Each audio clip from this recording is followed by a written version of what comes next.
Couldn't the creator have established the laws of nature, set up the system, and then left? I don't need God to tell me what is right, what is wrong. I have my conscience, I can be a moral person without any religion. What do you say to this? Couldn't this universe have formed by itself on billions of possibilities? You're making a claim which cannot be justified by the scientific method. It's like a mother giving birth to herself. That science has no access to it. There has to be a foundation which holds all of existence.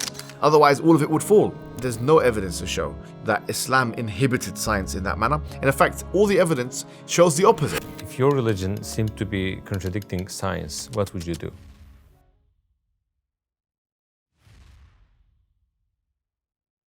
Assalamu alaikum, brother Mohammed Hijab. Today we have what atheists consider to be their most difficult questions, and we wonder how you're going to answer them.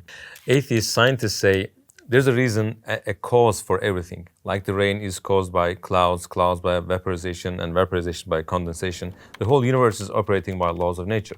Then where's the creator in all this? If we find an explanation for the cause of the universe, or the beginning or the origination, the preponderance of the universe, then that we don't have a disagreement. We would agree with that fully. But if you agree that there is such explanation, now what kind of explanation must there be, for example? So if you say that that explanation requires an explanation, and then that explanation requires another explanation, and that explanation requires another, then you go ad infinitum, then there'll be an infinite regress of explanations. So this is why we require something without an explanation in order to explain everything else. It's like dominoes. One domino knocks down another domino. Another domino knocks down a third domino. And a fourth domino knocks down. If all the dominoes are knocking down the other domino, then the question is, where's it all starting from? Or it's like, for example, if you consider the sea. Now, we don't see the seafloor, but I assume it exists. And the reason why I assume it exists is because I know the nature of water. The nature of water is that it cannot just stand by itself, effectively. Like if I have a cup of water, right, and I put water into this, I know that, okay, water falls. So it requires something to hold it, a container. So when I look at the sea, I don't need to look and see the actual sea floor to know that the sea floor exists. I know there must be a sea floor because the water is being uplifted. It's being held. And I'm saying just like water is being held in that way, the whole of existence is being held in that way. And there has to be a foundation which holds all of existence. Otherwise, all of it would fall. That's effectively what I'm saying. All of it would actually just fall. This is beautiful because in the Quran, Allah is referred to as Al-Qayyum. And this Qayyum, actually the word means is qama yaqumu. Literally comes from the idea of letting something stand. So he's the one who's lifting everything into existence. And he himself does not need to be lifted into existence. We fall out of existence without something else. Food, drinks, sleep, all these kind of things. We wouldn't exist. Even psychological things. We need all of that. We'll fall out of existence if we don't have it. Likewise, everything in existence is dependent in that manner. And so when we look at existence, we realize that the only way to make sense of this is that there's a foundation. There is a foundation which holds everything up. Atheists say, nowadays science explains everything and you only put God in some places that science could not explain yet. Soon science will fill those gaps and there will be no need to believe in God of the gaps. What do you say to that claim? Well, it's definitely the case that science does not explain everything. And this is what's referred to as Scientism. Greatest philosophers of science in the history of the world. For example, Karl Popper, who actually died recently in 1994. He accepted that there were so-called ultimate questions of life, which science couldn't respond to. Why? W-H-Y. That science has no access to it. Science only answers how. You could say, well, actually, you can put someone under an MRI scan and see what kind of synapses, what kind of parts of the brain are moving and stuff. But then you'd have to ask the person, according to their emotions, what they're feeling. So science, by its nature, is third person, okay? And it's about how. So also we know that there are scientists who are atheists, but even this concept, illogical like atheism, is really popular. And I want to ask, thousands of philosophers and scientists couldn't figure that out, but you did? Not everyone is interested in believing the truth. Because, say, if the truth is, for instance, one's wife is cheating on them, some people would be in denial of that fact. There's reasons why someone would not want to believe in that truth. For example, if someone is very attached to their children and their children is misbehaving in school, and they have clear evidence that their child, a mother or a father, there's clear evidence that their child is a drug dealer, is a bad person. Now, all the evidence in the world can be presented to the mother and the father, but they cannot believe that my son is a bad person. What I'm saying is that the assumption here that intelligent people always make intelligent decisions, or that intelligent people always desire to know and want to follow the truth, is not actually true. You can have someone who's less intelligent, less IQ, so to speak, but then they actually want to follow the truth and they can find it easy. So Allah says in the Quran, "Inna alayna al-huda." To us belongs the guidance, which means that if someone goes to Allah, فَإِذَا سَأَلَكَ عِبَادِي عَنِّي فَإِنِّي قَرِيبٌ أُجِيبُ دَعْوَةَ الدَّاعِ إِذَا دَعَانِ. If someone calls out to me, I will answer them. If my slave calls out to me, he doesn't say the Muslims, he says the slave. It's open invitation. So if somebody is interested in knowing the truth, Allah, according to the Quran, will guide them.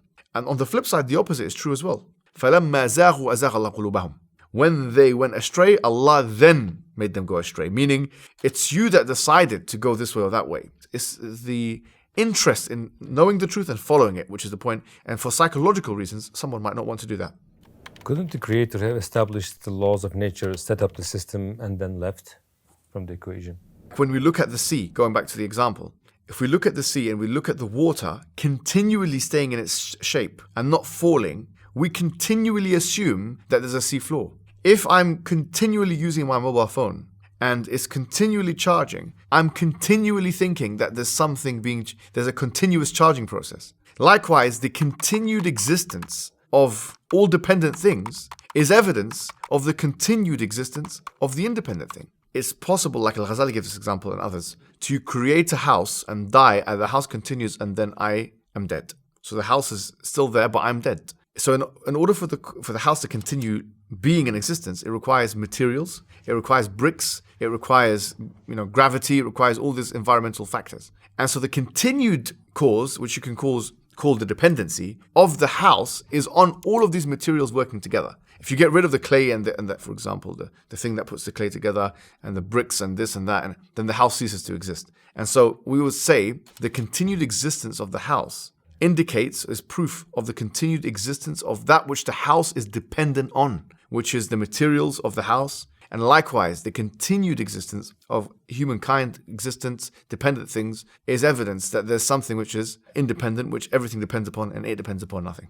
Couldn't this universe have formed by itself on billions of possibilities, this multiverse theory, and maybe an infinite amount of universes? So the universe could not possibly have been formed by itself, because that would mean it has to exist and not exist at the same time. For the universe to be the explanation of itself, as Hamza Zulsis vividly mentions in his book, it's like a mother giving birth to herself. You cannot explain the mother through herself. You need something outside of herself to explain it. Otherwise, it would be a contradiction, a logical contradiction. We are living in a universe. Okay, we are alive. Okay, so there's life on the universe and the universe exists. So let's go further.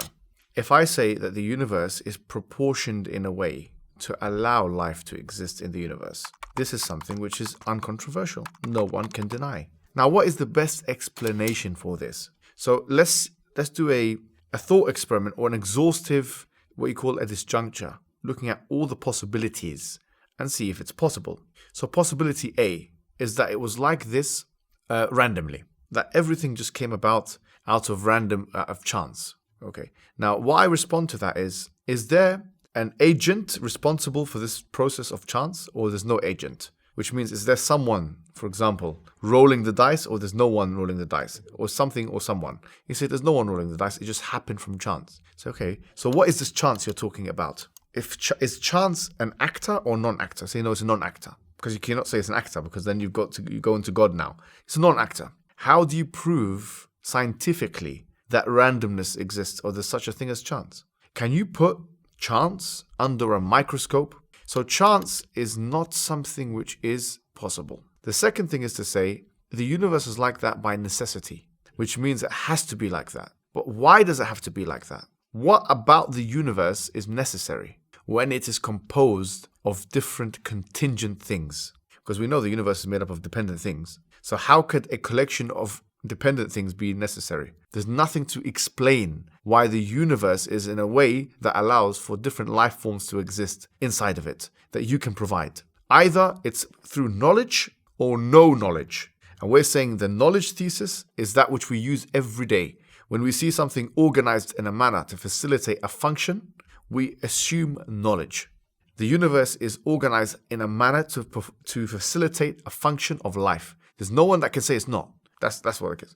We hear atheists say things like, my life is very good, things are going well, why should I need God? I don't need to believe in a creator. How would you respond to someone like that? According to Pew Research, which in 2019, they actually done a study on the difference between religious and irreligious people and happiness. And they actually concluded, and this is the gold standard, of statistical kind of information in the West, that religious people, practicing religious people, have a better life in terms of satisfaction, fulfillment, and quality of life than irreligious people, the atheists.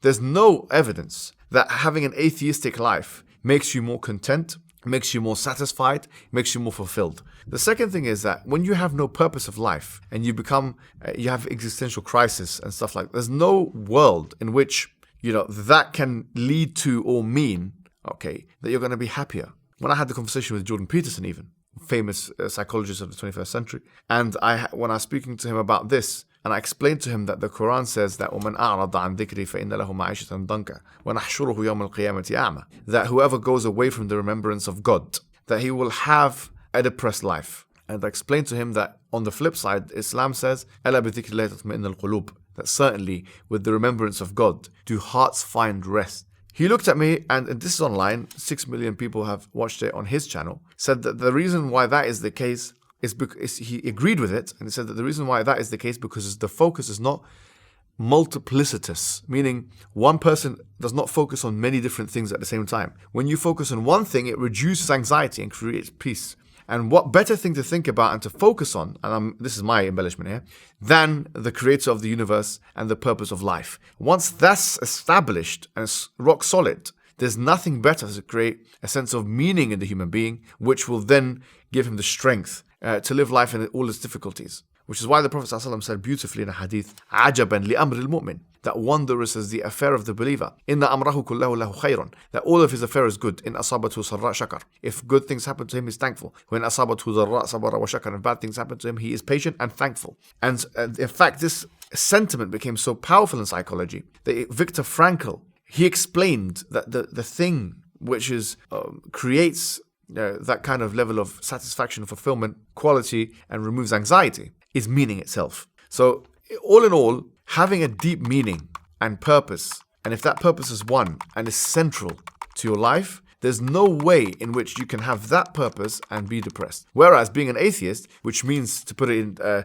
Jordan Peterson's terms, your focus is multiplicitous and you're thinking in different ways and different things, you're more likely to have anxiety and depression and not have meaning in your life. And when bad things happen, it doesn't mean anything. When your parents die, or even if your children die, if you have disease, if you get cancer, if you're on the sick bed, if you're about to die, all of this stuff is purposeless and meaningless. So if they're saying that I don't need it, actually that's not true. Psychologically, they do need purpose, just like every human being has ever needed it for all of the existence of human beings. Atheists also say, I don't need God to tell me what is right, what is wrong. I have my conscience, I can be a moral person without any religion. What do you say to this? John Mackey, who wrote this book, Ethics, which is like the magnum opus, now used in Western academic institutions to teach ethics and moral philosophy, he actually says the exact opposite of that. And he's a staunch atheist and one of the top of his field, and one of the top philosophers and ethicists in the 20th century. And he actually mentions in the book, at the end of his book, telling us there's no way of knowing what's right and wrong except through a list from God telling us what's right and wrong. So he says the exact opposite of what this atheist is saying. So these are just ramblings of an atheist. And if an atheist says that, I say, listen, I'm not your psychologist. I mean, I'm not here to be your counselor and to help you. So I don't need this and I need that. And you don't know what you need. How do you know what you need and what you don't need? Because their assumption is that they know what's best for them. But there's no evidence to show that they know what's best for them. There's not even evidence to show that they know what they want from a meta perspective. They may know what causes them pain and what causes them pleasure. But effectively, what they want and what they need and what's best for them, these are three completely separate propositions. The revelation tells you what you want, what you need, and what's best for all three of them. If your religion seemed to be contradicting science, what would you do? Look, I mean, if you look at history, there's been paradigm shifts where everyone believed something about science and then there was something which really changed about it. A very, very important one is the heliocentric model, for example. For a long, long time, people couldn't conceive that there was the Earth that goes around the sun. In fact, they believed that the sun goes around the Earth. Likewise, you can even say with Newton and Einstein, that's another example of a paradigm shift. And once again, maybe with evolution. The point is that there are paradigm shifts in science. because of the principles of falsification and verification, that there may be a scientific theory that we hold today that is falsified, even if that theory is referred to by scientists as fact. Just as, for example, the revolution of the sun around the earth, that was seen as fact by those scientists at the time. It was, and there are many, many examples of this. I mean, if you understand that science has the propensity to change based on new findings and can be falsified, but how to answer this question if something purports to be scientific facts and it also is shown to be in conflict with a verse of the Quran, then we have to look at the strength of the claim that this is something which is unlikely to change due to scientific method, number one. And number two, we have to look at the fact that what is the verse? Is it يحتمل التأويل or not يحتمل التأويل? Is it something which can be interpreted in more than one ways, or can it only be interpreted in one way? And once we understand how strict the interpretations of both of those things are, then a hermeneutic can be done, and exegesis can be done, and interpretation can be done on the verse accordingly. In the Middle Age, there was this conflict between science and Christianity, and that's why science couldn't develop in those years, in those ages. How does Islam look at science, and what does it promise different than the other religions? Islam is even more lenient with these things, I would say. It's easy to show that it was more lenient because all over the Muslim world, from Persia to Spain, you had a level of exploration, you had the level of investigation. And if you look at some of even the hadith literature, if you look, for example, at the hadith of black seeds and the hadith of dates, and there was a level of investigation and criticality that was involved there. There's no evidence to show that Islam inhibited science in that manner. And in fact, all the evidence shows the opposite. It shows that Islam encouraged. Bayruni, for example, one of the great scholars of the Golden Ages, who estimated the circumference of the earth, the rotundity of the earth and the circumference of it, did so because it was on the back of trying to investigate how to calculate the qibla in certain directions and stuff like that. For example, one verse which comes to mind on this regard, I think is one of the most severe verses. If you think about إِنَّ شَرَّ الدَّوَابِ عِنْدَ اللَّهِ الصُّمُّ الْبُكْمُ الَّذِينَ لَا يَعْقِلُونَ, that the worst beasts, according to Allah, are the ones who are summun bukan, they're blind and deaf. Obviously here metaphorically, right? Not actually blind and deaf. الَّذِينَ لَا يَعْقِلُونَ, they're the ones who don't use their intellect. So this shows you how important using your intellect is when it comes to critical investigation. سَنُرِيهِمْ آيَاتِنَا فِي الْآفَاقِ وَفِي أَنفُسِهِمْ حَتَّى يَتَبَيَّنَ لَهُمْ أَنَّهُ الْحَقُّ. We will show them our science in themselves and in the horizons until it is so clear to them it is the truth. You have to look out to the horizon in order to see the evidences of Allah's creation. According to you, what is the most difficult issue, the biggest dilemma of atheists? The thing is, atheism doesn't actually have any explanatory scope or power. It's not really a dilemma, but so much the impotence of the atheist, which is that his worldview doesn't actually give him any power to say anything, because he's not making a claim. He's got a lack of belief. So if he's got a lack of belief, then what can you offer me? What explanations does your belief system give us? What prescriptions? How can your belief system help my life? Effectively, there is no answer for this question for the atheist. So the atheist is effectively deconstructing everything, but he has nothing reconstructed, no claim that is happy to make in confidence that would allow them to live a fulfilling life. And that's why Allah says, إِن يَظُنُّ إِلَّا ظَنًّا وَمَا هُمْ بِمُسْتَيْقِنِينَ. They are just speculating and they are not certain. So I think that atheism doesn't give any answers to any questions, and that's the problem. There's an atheist that has doubts, he's hesitant, which one is true, which one is not. And looking at the camera, what would you like to say to them? I would like to say to them, listen, I know that you have gone through difficulty. I know that life is difficult. I know that you may be going through some anxiety and depression. And I'm not here to judge you. Anyone can go through that. It doesn't mean that if you're a religious believer, you're not going to go through that. But it does mean this. I mean, you got to think about what the root causes of this all are. Why you're living such an unfulfilled life right now. I would say to you, look, the reason why you're living an unfulfilled life, and this is not something you're going to hear from a psychologist or a counselor. This is not something you're going to hear from a doctor. I think the reason why you're living this unfulfilled life as it stands, and why you've got this chronic anxiety and this depression and this feeling of meaningless and hopelessness, is because the basic human function is not being met. Because you don't have a purpose of life which is solid, because you don't have something to anchor on. And I know this for a fact because I've done these experiments when I went to Scandinavian countries and spoke to lots of people about completely unrelated topics. And they were all telling me, look, I mean, meaning has some kind of connection with how they feel. in terms of depression, anxiety, and even there's a phenomenon of suicide that's happening in those areas.